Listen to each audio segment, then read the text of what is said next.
सात संगत जी आज दासी विचार लेकर आई है माया के उपयोग में। शीर्षक है माया का उपयोग।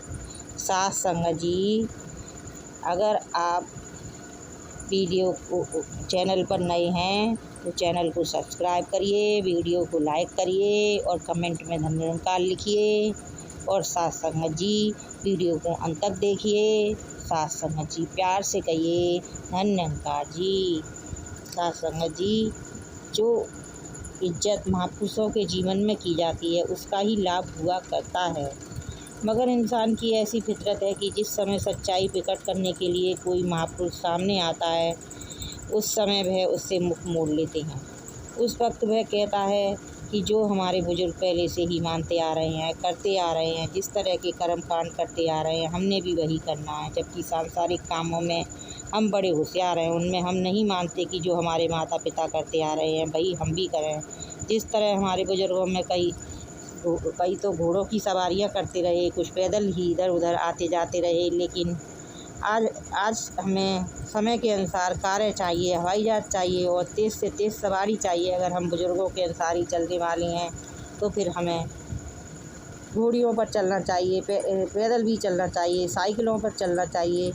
हमारे बुजुर्गों ने कोट पैंट नहीं पहने थे, लेकिन हम आज कोट पैंट पहने हुए हैं, पुराने ढंग के सलवार धोतियाँ आदि छोड़ चुके हैं। कहने का भाव यह है कि यहाँ सांसारिक काम आते हैं, वहाँ तो हम कोई बात बुजुर्गों की नहीं मानते, लकीर के फ़कीर बने रहते हैं। परंतु यहाँ परमार्थ की बात होती है, परमात्मा का सवाल आता है, वहाँ हम तुरंत कह देते हैं कि हम बुजुर्गों की बात मानने वाले हैं। इसलिए कोई दो राय नहीं है कि हमने बुजुर्गों के वचनों को मानना है, क्योंकि मूल सत्य में तो किसी काल में ही अंतर नहीं आता। हाँ, यह याद रखना ज़रूरी है कि देश काल के अनुसार हमारे दुनियावी जीवन जीने के ढंग बदलते रहते हैं और उनके बिना हम सांसारिक उन्नति भी नहीं कर पाते। दास के कहने का भाव है कि ब्रह्मज्ञानी बुजुर्गों की भांति ही हम भी सतगुरु की रहमत से निरंकार प्रभु के दर्शन करें, ताकि हमारा लोक और परलोक सुखी हो सके। सात संगत जी, संसार के लोग धन के त्याग का यही मतलब निकालते हैं कि धन को बिल्कुल छुआ ही न जाए, जबकि त्यागने का असल अर्थ यह है कि धन को त्याग भाव से इस्तेमाल किया जाए,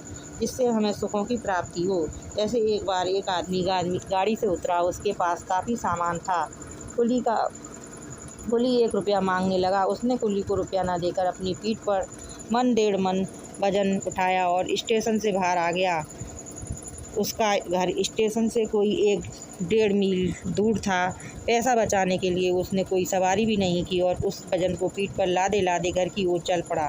नतीजा यह हुआ कि कई दिनों तक बुखार में पड़ा रहा। उसने 1-2 रुपये का त्याग ना करके कितना दुख उठाया। भक्त धन के त्याग का यह मतलब नहीं निकालते धन को छोड़ देना है या फिर धन का कमाना और कर्म करना ही बंद कर देना है। भक्तों ने तो हमेशा यही कहा है कि हम खूब कर्म करें, धन कमाएं, परंतु धन के लिए हम अपना सुख, चैन और आनंद ही नष्ट ना कर लें। भक्त माया के त्याग का यही अर्थ लगाते हैं कि माया को खुले दिल से खर्च किया जाए, ताकि यह हमें सुख देने वाली बने। इस बात का भी गलत इस्तेमाल नहीं करना है। किसी भी वस्तु का गलत इस्तेमाल नहीं करना ठीक नहीं है।